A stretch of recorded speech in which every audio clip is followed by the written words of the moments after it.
Hey there. Happy Monday afternoon.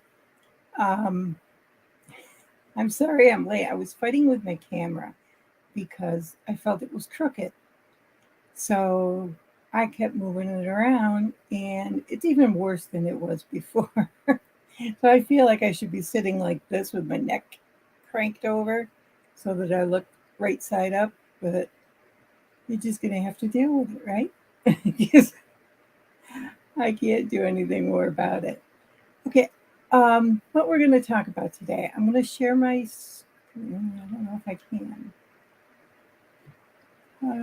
I've never shared my screen on this before, so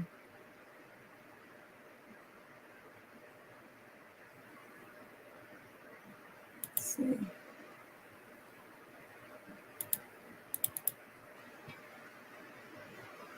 I don't know what's not letting me. Oh, crap. I'm sure there's a way to do it. I know people have done it before.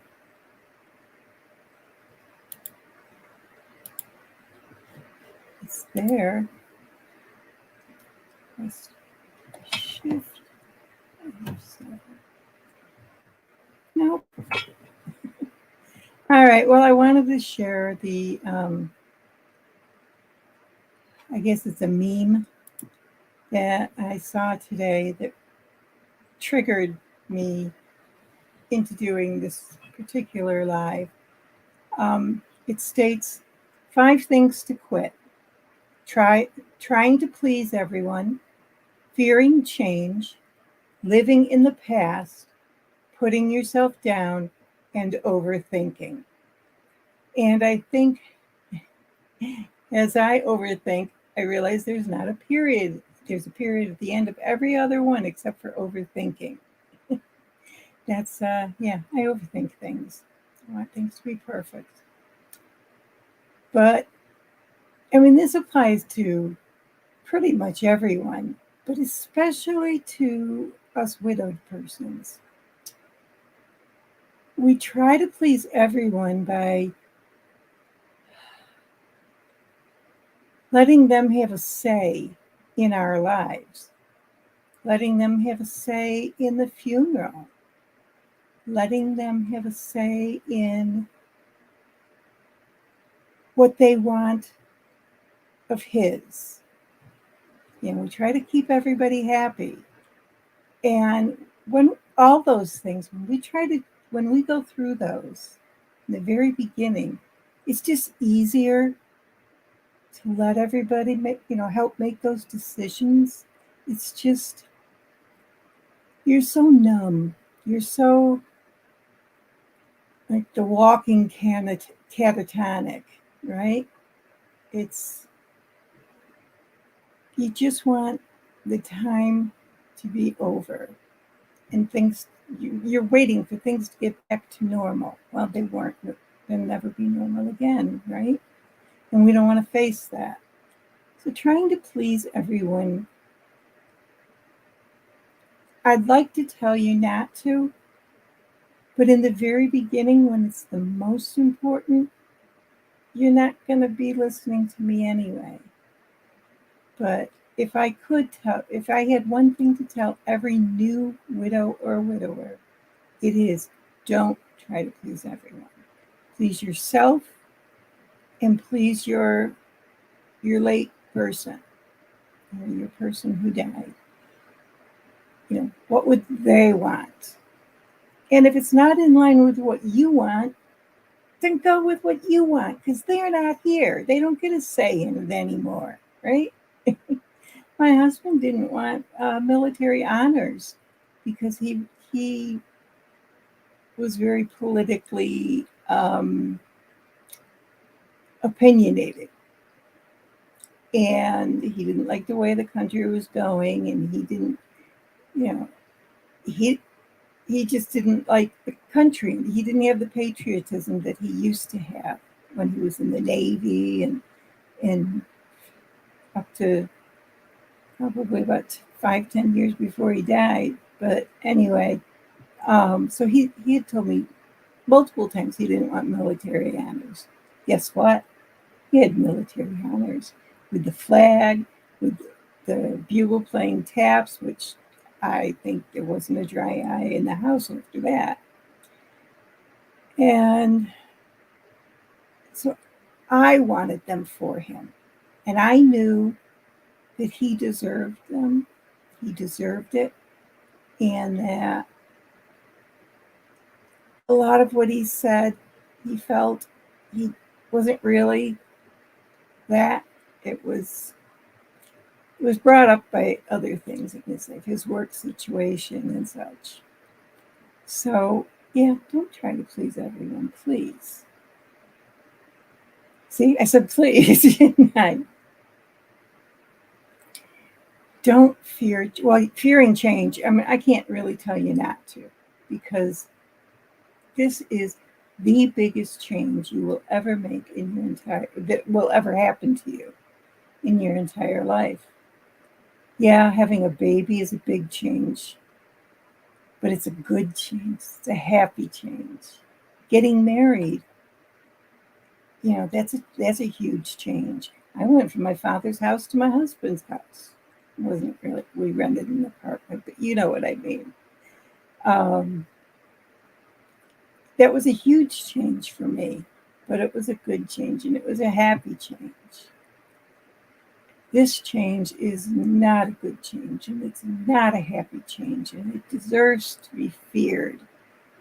But you deserve not to let it be feared, not to be fearful of it. Eventually, when things calm down and you're no longer in active grief, you're just kind of going along with emotions and you're going about your day and people are saying how strong you are and you want to punch them in the face for saying that so many times. Then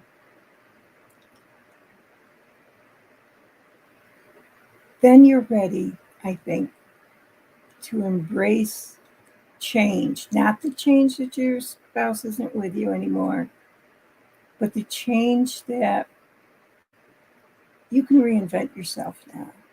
You don't have to be his wife, your kids' mothers, especially if they're grown.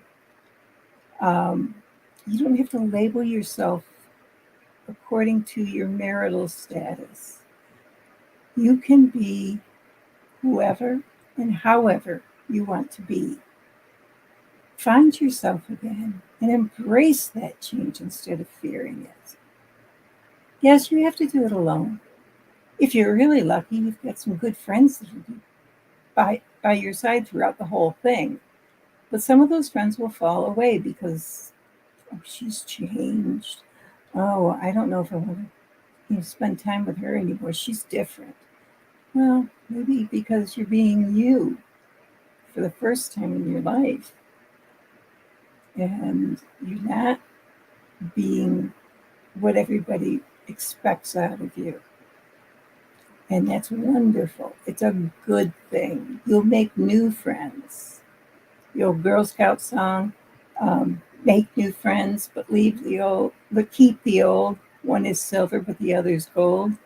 Well, yes, the old friends may be gold, but they may not be forever. So, and if they are, that's wonderful. That's fantastic. But it doesn't always happen that way.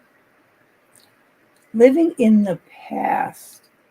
I was doing a little bit of research on that before I started doing the live here. And it seems a lot of people live in the past. Let me see if I can find the quote I was.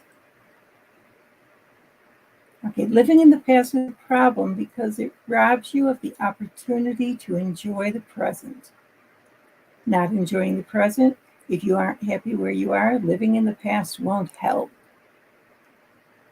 Living in the past allows you to avoid dealing with issues in the present. And it goes on to say, if you're unemployed or underemployed, it feels better to go back to a time when you were the boss, when people were depending on you, and when they respected you and looked up to you. Well, obviously, you're going to live in the past so that you can be with your husband again. And it doesn't mean that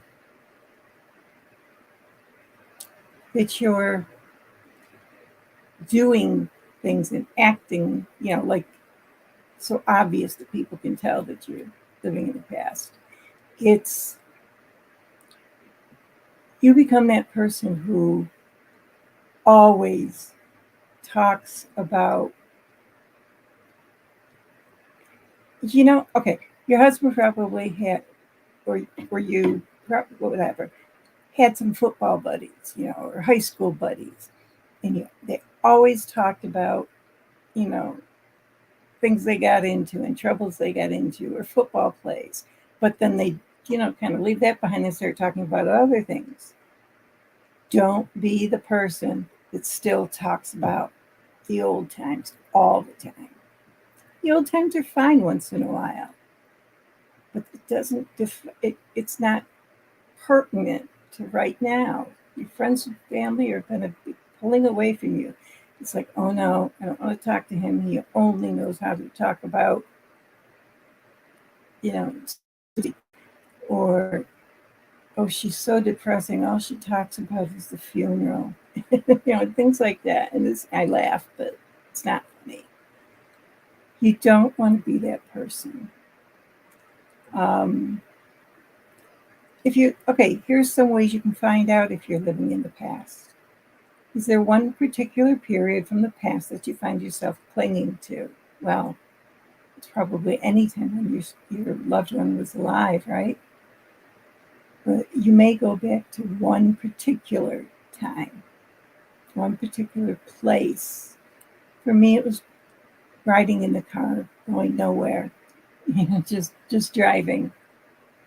That was It was our best times. I had my best naps in that passenger seat. And we talked about the music. We loved oldies and classic rock, so we usually played those. And we talked about how, the bands and when we first heard them and all that. We talked about our dreams for the future, even, as we aged. We talk about, what would we do when the two of us would retire? Because he retired first. He was 5 years older, so he got to retire first. And, what if I didn't have to work anymore? What would we do? Or we'd talk about what we'd do if we won the lottery and, things like that. But I don't want to don't go back there to think about those things all over again, because it's not okay.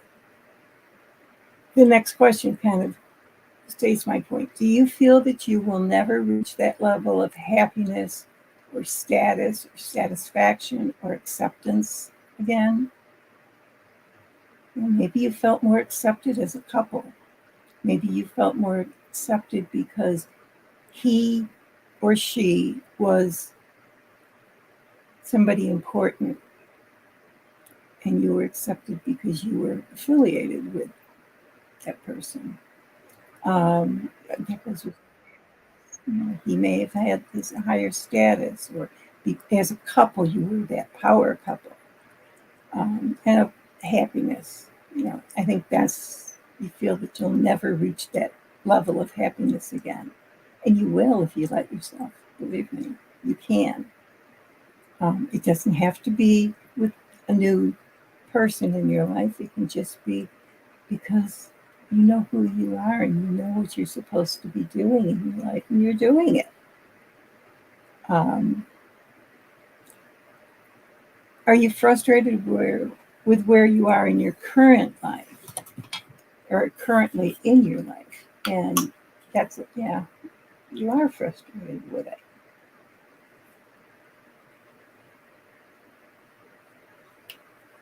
I think this one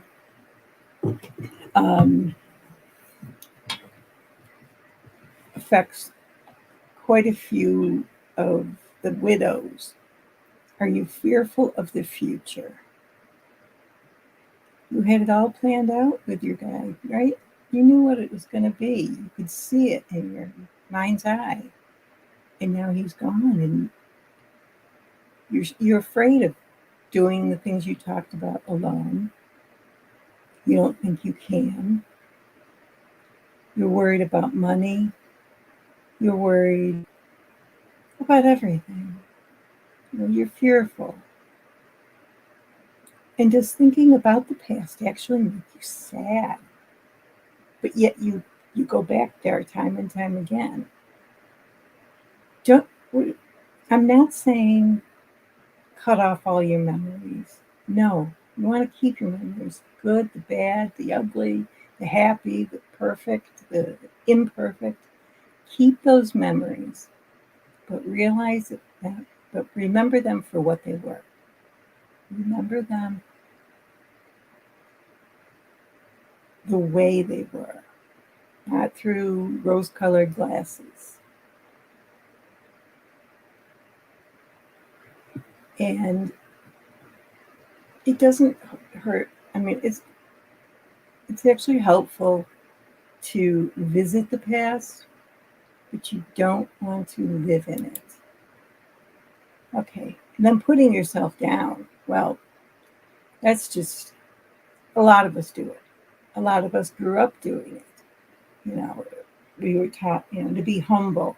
Well, humble doesn't mean, saying, oh, I'm fat, oh, I'm ugly, or, oh, I'm not worth remarrying or having somebody new because nobody, I'm not lovable anymore, or and those kind of things that we felt about ourselves throughout our lives, and that may have taken, gotten a little quieter. That little voice in your ear has gotten a little quieter, and now all of a sudden, because everything is heightened when you're grieving. All of your emotions, all of your thoughts, all of your feelings are heightened when you are grieving. And you can't allow that inner voice, that mean voice. For women, we call it the mean girl. I don't know what guys would call it, but whatever, that mean voice inside of you, inside your head, that tries to tell you that you're worthless, or you're not good looking enough, or you're not talented enough, or whatever. Forget it. Just, I know that's something we'll work on if you join me in my program. That's something that we would be working on very much, because it does. It affects, I'd say, 90% of the populace, and so 90% of the widowed too. It's something that pretty much everybody has felt at some time in their life. They've put themselves down. It may have started out to be funny. It's people like self-deprecating humor, but then they start to believe it, and that's not funny. And the last one is overthinking. Overthinking is thinking about something so much that you put off doing it. You're making plans. You're trying to figure out every tiny last detail, and just drawing it out, writing it out, going through it in your head, talking to people about it. You're constantly talking or thinking or planning, and you're not doing. You're overthinking because it gets so overwhelming. Oh, it's got this 350 steps to it. Whereas, just take the highlights instead and work on those. Overthinking can get to you, obviously, whether you're widowed or not. But I think for the widowed, because we don't have our person to bounce our thoughts off, I used to, Dan and I I would bounce every idea I had off of him. I had some crazy ideas. And he never told me no. Never once did he tell me no. He'd say, well, we'll think about this. And, I told him I wanted to build a dollhouse. I wanted to have a dollhouse. I wasn't so sure I really wanted to build one. So he brought me home this little $25 thing. The box was falling apart. That's how bad it was. And I looked inside and at the instructions, and it said to start, and it had 350 things to do on it. I mean, tiny little pieces, and you had to sand them down.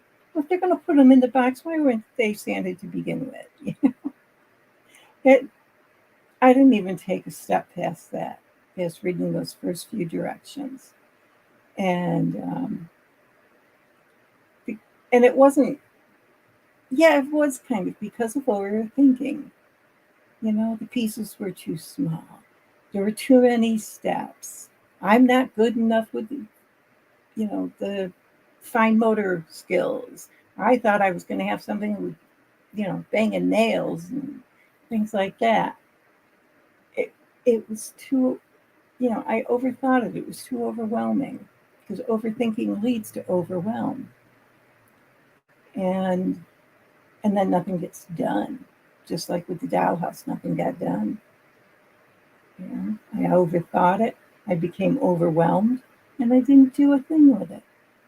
He could have brought me home a $500 dollhouse making kit, and I probably still wouldn't have done it because, well, putting myself down. I've never done anything like this. I don't know if I can do this. I don't know if I'm good enough to do this. I'm not artistic or crafty enough. So I was putting myself down, and I was overthinking it, which led to overwhelm, which led to doing nothing. And you could probably think of things in your life that didn't happen because you were overthinking it. You wanted to have everything planned out. Do you have a friend that's the perfect party planner? Because she has it planned down to the tiniest little thing, down to what sugar packets to put on the tables or whatever. And one little thing goes wrong in that, it puts a wrinkle in it. And she's thrown for a loop, I mean, hopefully she's not. If she's that good a party planner, she's probably planned for all kinds of, what's the word I want? All kinds of stuff to happen, things that could throw a monkey's wrench into it all. And she's probably planned for it all. But, that's because that's her thing. If you don't throw parties very often, and they're usually just pizza and beer parties, but you want to throw an extravagant surprise party for somebody, and then you start thinking about it, and you start thinking about, wow, yeah, I don't know if we can invite that many people. I don't know if we have that many, places for them to sit. I don't know if my food will be good enough. You start overthinking these things. Well, I know half the group loves seafood. The other half loves, sushi, or but the seafood people don't want to eat it raw. Just whatever. I'm just throwing things out there. And so then you start overthinking. Well, what about the vegetarians? What about people who want actual meat? And what about somebody on special diets? And you start overthinking it, and nothing gets done. So don't overthink things too much, because you'll end up doing nothing. So those are the 5 things to quit. What's going to be the hardest for you? What's the one thing that you feel that you need to do, but something's holding you back? Is it because you're living in the past? Or something you want to do? Let's not even go there with need. What's holding you back? Is it you're afraid of what other people will think? Pardon my French, but screw them. That's not your problem. Not really. If it's something that's not going to hurt anybody else, go for it. I did it this week with the purple in my hair, one straight, and then the ends. I mean, I cut my hair the week before, which was a bit, must have cut off 12 inches. And so, yeah, I chopped it off, and then I decided to go back and have the purple done, and I'm very happy with it. Did it hurt anybody? No. Are there going to be people who are going to think, will see it and think, oh, she's too old for that, or, oh, I don't like that. I only like natural colored hair. Of course there will be. There'll be people who don't like it, and but hopefully they'll still like me. And if they don't, they weren't a friend to begin with. Like me, like my hair.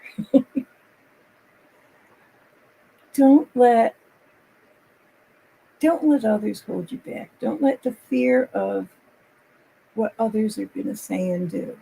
Don't let the fear of what's happening now to hold you back. Don't let your mean voice talk you out of doing something because you want, something that you really want to do, something that you love. If you like theater and you want to try out for a play, do it. I did, and the date the cast list was supposed to be published, I was trying out for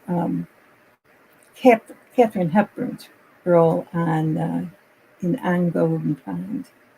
I know I probably wouldn't get it, but I tried. I thought I did a good job, and I wanted to see if I got cast at least maybe as an understudy or something. And the day it was supposed to come out was the day we got shut down for COVID. Yeah. So they never did, there was no point in publishing in the cast list at that point.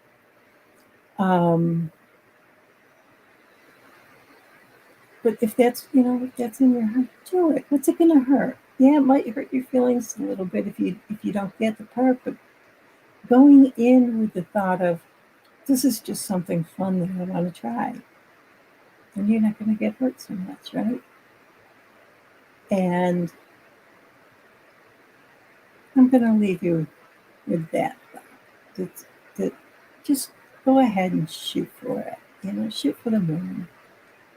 You don't have to wallow in misery and sadness and joylessness your whole life because you lost a spouse or a loved one. They wouldn't want it. Your friends don't want it for you. Your family doesn't want it for you. And you shouldn't want it for yourself. So love yourself enough to do something fun or scary. Take a step. Get your hair dyed. Get your nails done of funky colors. You've always had them, pink or red or white. So try blue. It's just, for some, that's a huge step. Go for it. Try on that dress you've been eyeing in the store. Yeah, it might look terrible on you, but you won't know till you try it on, right? Don't let the mean voice tell you not to do it. Anyway, I've been babbling on for half an hour now, so I'm way over my 15 minutes. I just want to let you know that I really enjoy this time together. Even if you're not here with me live, because I don't see any comments, um, you often do comments later on during the replay. So I appreciate that. And have a great rest of your week. I hope this Monday started it off good for you. Bye bye. See you next week.